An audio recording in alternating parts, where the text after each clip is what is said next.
Hey everybody, Brad Loomis with 3D Muscle Journey, and I wanted to make just a quick video on some general benching tips. Everything from safety to performance to pitfalls, stalling, etc.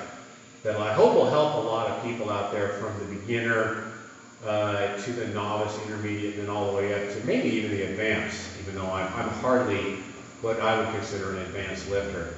But one of the things that I am really proud of as a bodybuilder and a power lifter is my bench press. I feel that of the 3 lifts, that is probably my best lift, and what a lot of times has gotten me, gotten me wins and into the top 3, when I do powerlifting events. So hopefully I can share something, that will help any style, any experience lifter.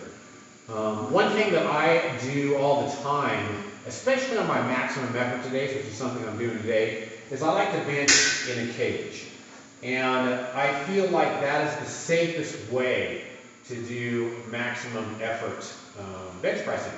Because you can position the safeties here just below your chest once you're in the tuck, but yet just high enough so that if you lose the bar, or say that you're going to lose a lift, you can kind of get out of your tuck and let the bar come down onto the safeties and then safely be able to get out from underneath it. And I don't have the luxury of a spotter / training partner right now, which, as a side note, if you have a training partner, if you have the privilege of having a training partner right now, especially a consistent one, treat that person like gold, because they will get you, regardless of their ability, they will get you further to where you want to go. So treat them like gold. So right now, I feel like since I don't have a training partner / spotter, this is my safest way to bench, especially on maximum effort days. So again,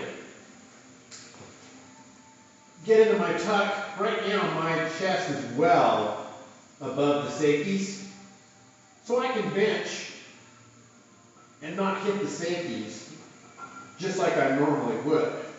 But if I get into trouble and say that I'm not going to make a lift, I can simply flatten out, set the bar on the safeties, and then safely get out from underneath the bar.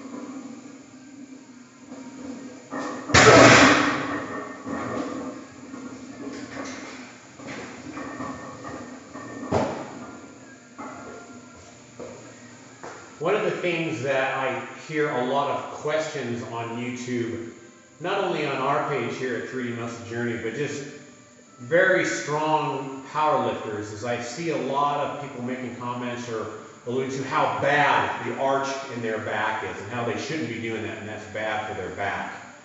And this is really an incorrect assumption, because to arch your back, or have the ability to arch your back, has nothing to do with your back in general. It has to do with the limitations of a person not being able to comfortably arch their back. And so essentially what I'm referring to is the flexibility of the hip flexors. If you think about a gymnast and they do a back bend on the horse, for example, or the straight bar, is it their back that allows them to do that?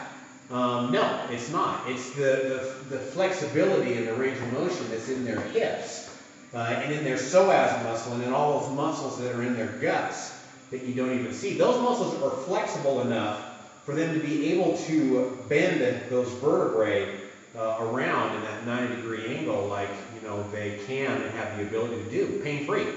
Not very many people have that. I know I certainly don't. But nonetheless, I've got my range of motion is such that I've got the flexibility in my hip flexors and in my core muscles and my psoas that I can comfortably arch my back and not risk any injury at all, contrary to what a lot of comments that are made on YouTube. So if you don't have that ability to comfortably arch your back pain-free, you need to do the same thing. You need to work on that flexibility in your hips, and that's something I touch on in some of the mobility work that I do in my series combating, spine disorders in weightlifting. So again, it's all right here. Get that tuck, get your shoulder blades pulled down, chest is nice and high, comfortably able to sit in that arch and in that tuck, not have any back issues.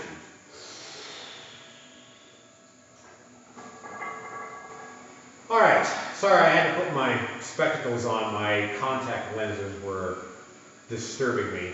Another issue that especially bench pressers who don't have a training partner run into is not having someone to lift the bar off for you.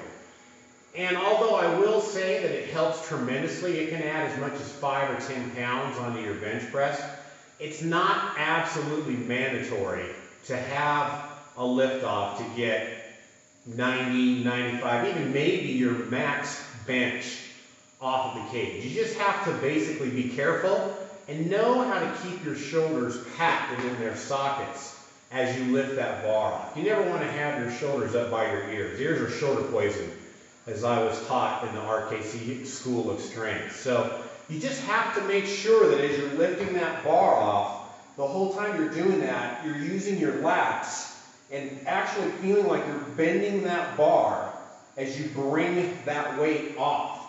It also helps to think to yourself, as you position yourself, push your body down into the bench. Don't think of lifting the bar off. Think of the bar as almost stationary and you're jamming the tops of your scapulas into the bench, essentially doing the exact opposite. The bar is going to have to move because the bench is not going anywhere.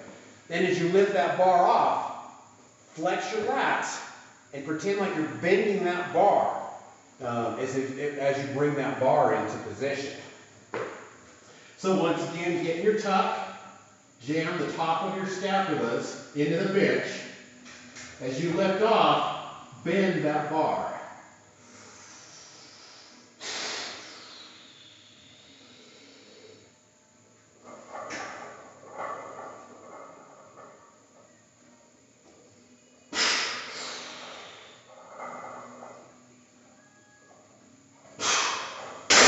Another aspect of my bench pressing that I get questions on, or at least comments on the little YouTube comment section, is the width of my grip. How I prefer a lot wider grip than your average bench presser, I guess you might say. And I think probably one of the biggest reasons that is because I have tremendously long arms. I'm supposed to be 5'10", and with my scoliosis shortening my body up to about 5'8½", I can essentially just about reach my kneecaps with my arms and not even bend over. So I've got really long arms in relation to my body. But in addition to that, just anatomically, in my opinion, it seems like the geometry of it makes more sense. If you ever get a chance to watch my press pain-free video where I talk about the anatomy of the shoulder, it's this big flat cup and then this huge ball that kind of fits in there, and it's up to the muscularity of the shoulder to keep that ball packed into that socket. So excuse my rude drawing here, but this is kind of the way that I look at the geometry of it. The weight of the bar is pushing down, and so the wider that your grip is, actually the weight of the bar is actually helping to pack your shoulders into that little cup or the socket right there. As the weight's pushing down, naturally it's going to go down and your arms are going to come towards each other, towards the heart, and then essentially pack that shoulder ball or the head of the humerus into that little cup and help jam that in there and make it packed more solid into that cup. So not only can you use the muscularity of the rhomboids and the lats and the teres muscles to pull those balls in toward your heart into the socket, you can also use the weight of the bar that's pushing down to kind of geometrically push those shoulders into the sockets.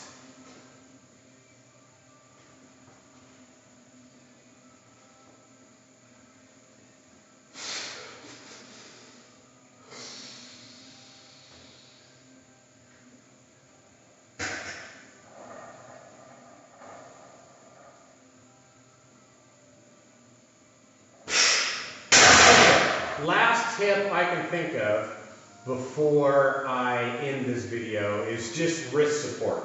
In powerlifting, we can't use a false grip or a thumbless grip. You have to be able to wrap your thumb.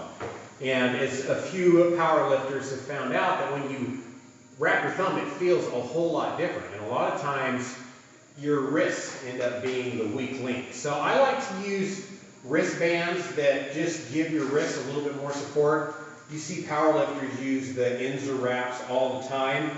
I just have not invested in a pair. So I've just got this cheap pair of, I don't even know if I should name the brand, but I mean, there it is. You can plainly see it there. But they're just cheapies. They support my wrists. And that way I can just basically just hold the bar and let it kind of sit in my arms.